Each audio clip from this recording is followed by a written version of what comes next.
जय हिंद विद्यार्थियों। तो हमने पिछले क्लास में क्लास 10th के एक्सरसाइज 9 जिसका नाम है त्रिकोणमिति के कुछ अनुप्रयोग, उसके हम लोगों ने बेसिक को समझा था। बहुत ही अच्छा ढंग से उसको हम लोगों ने समझा था। उसी के आधार पर आज हम लोग एक्सरसाइज 9.1 को शुरू करेंगे और 100% गारंटी है कि आपको समझ में आएगी। चलिए तो हम लोग जो है शुरू करते हैं। इस एक्सरसाइज का यह फर्स्ट क्वेश्चन है कि सर्कस का एक कलाकार है जो एक 20 मीटर लंबी डोर पर चढ़ रहा है। देखिए, जो अच्छी तरह से तनी हुई है और भूमि पर सीधे लगे खंभे के शिखर से बंधा हुआ है। ध्यान दीजिए यहाँ पर, तो यह एक भूमि है, यह भूमि है, समतल होता है भूमि। इस भूमि पर एक खंभा यह खड़ा है, ठीक है, और इस खंभा के शिखर से यह डोर तना हुआ जो है यह बंधा हुआ है, ठीक है। यह डोर है एक बहुत ही तना हुआ, टाइट जो है बंधा हुआ है।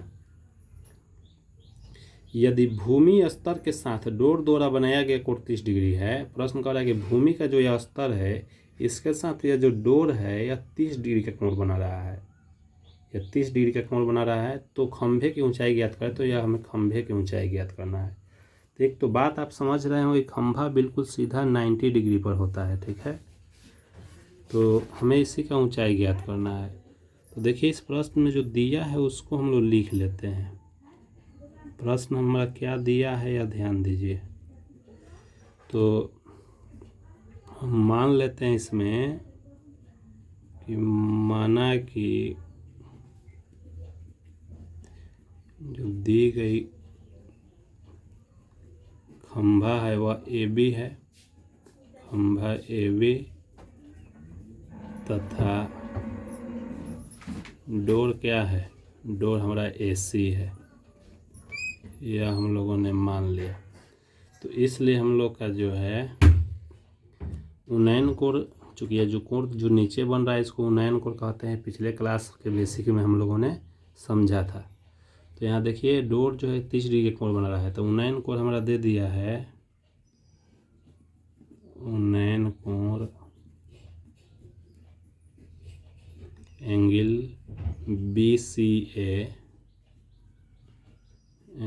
BCA दे दिया है 30 डिग्री का, ठीक है। और क्या दिया है, तो डोर की लंबाई 20 मीटर लंबी डोर है, डोर की लंबाई दिया है, यानी AC दे दिया है। हम AC कौन डोर माने हैं, ठीक है। तो हमारा AC दे दिया है कितना, 20 मीटर। तो क्या कह रहा है प्रश्न कि हमें खंभा की लंबाई AB ज्ञात करना है। तो ध्यान दीजिए, हमने पिछले क्लास के बेसिक में भी आपको बताया था कि प्रश्न में आपको यह देखना है कि क्या दिया है और क्या निकालना है। देखिए, एक समकोण त्रिभुज है, समकोण त्रिभुज में 90 का यह कोण जो बन रहा है, तो 90 के सामने की भुजा को कर्ण कहते हैं और कर्ण दिया हुआ है, ठीक है। और यह जो ज्ञात करना है, यह खंभा की लंबाई, यह खंभा की लंबाई हमें ज्ञात करना है, यानी यह लंब है।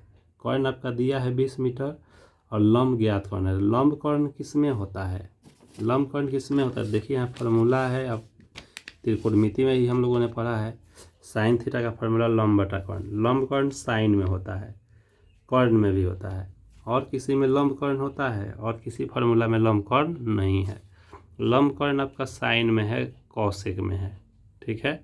तो इन्हीं दोनों में से हम किसी एक का यूज यहाँ पर करेंगे, जो दिया है और जो ज्ञात करना है। बात समझिएगा यहाँ पर फिर एक बार, यह कर्ण दिया है और लंब हमें ज्ञात करना है। तो लंब कर्ण साइन में होता है और कौशिक में होता है, तो इन्हीं दोनों में से कोई एक हम लोग यूज करेंगे। तो चलिए, हम साइन का यूज हम लोग करते हैं। तो चूँकि हम लोग का जो है डायरेक्ट हम ऐसे भाषा लिख सकते हैं, प्रश्नानुसार यहाँ किस चीज़ का यूज हम लोग करेंगे, तो साइन का। साइन थीटा का फार्मूला आता है लंब बटा कर्ण। तो लंब यहाँ पर क्या है, AB। या फार्मूला को भी आप चाहो तो लिख सकते हो, लंब बटा कर्ण, या यहाँ साइन और थीटा उन्नयन कोण कितना दिया है, 30 डिग्री दिया है, तो यहाँ 30 डिग्री लिख देंगे। और लंब हमारा AB है, या जिसे हमें निकालना है, और कर्ण क्या है, AC है, ठीक है। अब साइन 30 का मान क्या होता है? तो त्रिकोणमिति में हम लोगों ने पढ़ा है, यहाँ पर आप देख भी सकते हैं कि साइन 30 का मान 1/2 होता है।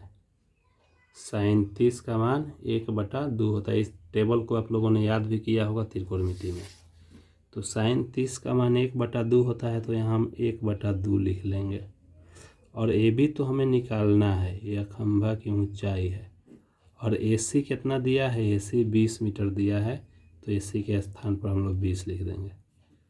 अब देखिए ए बी निकालना है, जिसको निकालना है उसको अकेले रखेंगे, इस 20 को इधर भेजेंगे। 20 बटा में है, इधर आएगा तो ऊपर गुना में हो जाएगा। इधर हमारा बच गया ए बी। 2 से 20 कट गया, 2 से 20 कट गया 10 बार में, ठीक है।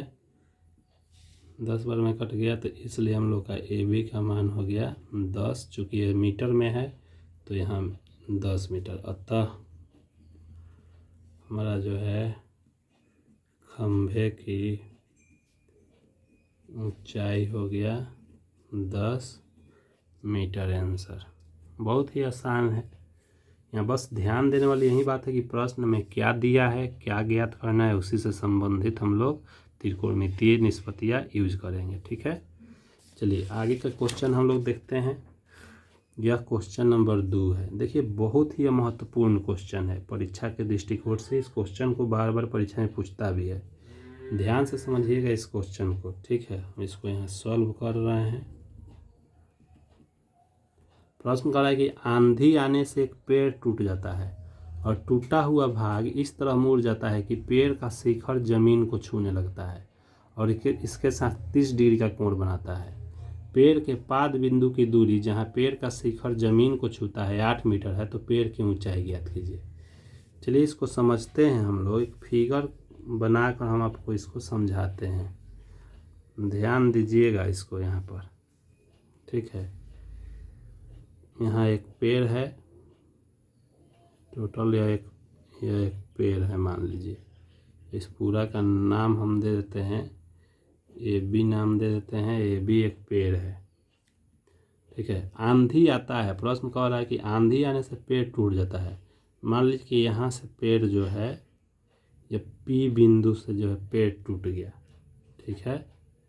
ये पी बिंदु से पेड़ टूट गया और पेड़ टूट जाता है और टूटा हुआ भाग इस तरह मुड़ जाता है कि पेड़ का शिखर जमीन को छूने लगता है और इसके साथ 30 डिग्री कोण बनाता है। और चूँकि पेड़ या ज़मीन पर खड़ा है, या ज़मीन है हम लोग का, तो प्रश्न कर रहा है कि ये पेड़ टूट कर ज़मीन से छूने लगता है, या पेड़ टूट कर के या जो है ये ज़मीन से छूने लगता है। ज़मीन के जिस बिंदु से छू रहा है इसको हम सी मान लेते हैं, या कुछ मान लीजिए सी मान लेते हैं, ठीक है। और इसके साथ 30 डिग्री का कोण बनाता है। और यहाँ पर कितना का कोण बना रहा है? 30 डिग्री का कोण बनाता है, ठीक है। तब कह रहा है आगे प्रश्न कि पेड़ के पाद बिंदु की दूरी, ठीक है। यह पेड़ है और यह पाद बिंदु का मतलब पैर, नीचे का हिस्सा, सबसे नीचे का हिस्सा, जो पेड़ का या जो नीचे का यह हिस्सा है, ठीक है, जहाँ पेड़ के शिखर जमीन को छूता है और जहाँ पेड़ के यह जो शिखर है टूट करके यहाँ जमीन को यहाँ छू रहा है, यह 8 मीटर है। यानी यहाँ से पाद बिंदु से और यह जहाँ छू रहा है ज़मीन को, यह 8 मीटर है, ठीक है। तो पेड़ की ऊंचाई ज्ञात करते हैं। पूरा हमें ए बी ज्ञात करना है, ठीक है। तो एक बात को बहुत ध्यान से समझिएगा। ए बी ज्ञात करने के लिए, ए बी क्या है हम लोग का? ए पी और पी सी, यही दोनों मिलकर ए बी है। चूँकि देखिए यही ना, यह टूट करके पी सी बना है, यह ऊपर का हिस्सा यह टूट करके क्या बना है? P C. तो हम ए बी और पी सी यह दोनों पता चल जाए तो इन दोनों को हम जोड़ देंगे तो पूरा पेड़ की ऊंचाई हमारा ए बी निकल जाएगा। तो ज़रूरत है हम लोग को ए पी निकालने का और या पी सी निकालने का। तो अभी हमने आपको समझाया है कि पहले हम ए पी निकालेंगे। तो ए पी यहाँ पर क्या है? तो लंब है, यह लंब है। और यह क्या दिया है? आधार दिया है। तो लंब आधार किस में होता है? या फार्मूला में आप देख सकते हैं। लंब आधार किस में होता है? तो 10 में होता है, ठीक है। tan थीटा का फार्मूला लंब बटा आधार होता है और कॉट में भी होता है। आधार बटा लंब आधार कॉट में भी होता है, tan में भी होता है। तो किसी एक का यूज हम लोग करेंगे, यहाँ पर tan का यूज करते हैं, ठीक है। कोण हम लोग का कितना दिया है? 30 डिग्री दिया है। भाषा भी आप चाहो तो यहाँ लिख सकते हो, ठीक है। हम मान लेते हैं, यहाँ लिख देते हैं माना कि हमारा ए बी पेड़ है, ए बी पेड़ है जो आंधी में पी बिंदु से टूटकर पी बिंदु से टूटकर भूमि को कहाँ पर छू रहा है, सी पर छू रहा है। बिंदु से टूटकर भूमि को बिंदु सी पर छूता है तथा इसके साथ 30 डिग्री का कोण बनाता है। यह हम लोग मान सकते हैं प्रश्न के अनुसार, यह मान लीजिएगा तो अच्छा रहता है। नंबर परीक्षा में कटने का चांस कम रहता है, नहीं कटता है। ठीक है, अब देखिए हम लोग का दिया हुआ है, अब इस माने हैं उसके अनुसार क्या दे दिया है। देखिए हम लोग का यह दिया है, उन्नयन कोण दे दिया, उन्नयन कोण या कोण दे दिया है, ए सी पी दे दिया है, angle A C P 30 degree दिया है। उसके बाद ए सी दे दिया है कितना, 8 मीटर दिया है, और पेड़ की ऊंचाई ज्ञात करने के लिए कह रहा है। तो देखिए यह जो आधार दिया है और यह हमारा लंब निकालना है, तो आधार लंब 10 में होता है, तो इसलिए हम लोग 10 से चलेंगे। 10 और कोण 30 है तो यहाँ 30 लिख सकते हैं। फार्मूला होता है लंब बटा आधार, अभी हमने आपको दिखाया है। तो लंब क्या है हमारा, यहाँ पर ए पी है, लंब बटा आधार क्या है, ए सी है। ठीक है, और 10 30 का मान क्या होता है, आप यह टेबल को याद किए होंगे। देखिए 10 30 का मान 1/√3 होता है। तो यहाँ 10 30 के जगह पर हम लोग 1/√3 लिख सकते हैं। ठीक है, 10 30 का मान 1/√3 होता है, तो 1/√3 लिख लेंगे। और ए पी तो हम लोग को निकालना है, और ए सी कितना दे दिया है, 8 दिया है। अब देखिए यहाँ ए पी निकालना है, तो इस 8 बटा में इधर भेजेंगे, तो 8 बटा में इधर हो जाएगा तो ऊपर हो जाएगा, यह 8/√3 हो गया, इतना मीटर। यह हम लोग ए पी निकल गया। अब यदि हमें पी सी का मान पता चल जाए, तो यहीं ए पी और पी सी मिलाइए कर ना पूरा पेड़ है, इसीलिए अब हम पी सी ज्ञात करेंगे। तो पी सी ज्ञात करने के लिए क्या करेंगे, अब देखिए पी सी क्या है हम लोग का, तो 90 के सामने का भुजा कर्ण है, यह कर्ण हमें निकालना है, कर्ण की ज़रूरत है। और क्या दिया है, आधार दिया है। तो आधार कर्ण किस में होता है, यहाँ अभी हमने आपको फार्मूला भी दिखाया है। कॉस थीटा का फार्मूला होता है आधार बटा कर्ण, तो आधार कर्ण कॉस में होता है, इसीलिए हम लोग अब कॉस से चलेंगे। ठीक है, कॉस कोण कितना है, 30 डिग्री है, तो 30 डिग्री। फार्मूला होता है आधार बटा कर्ण।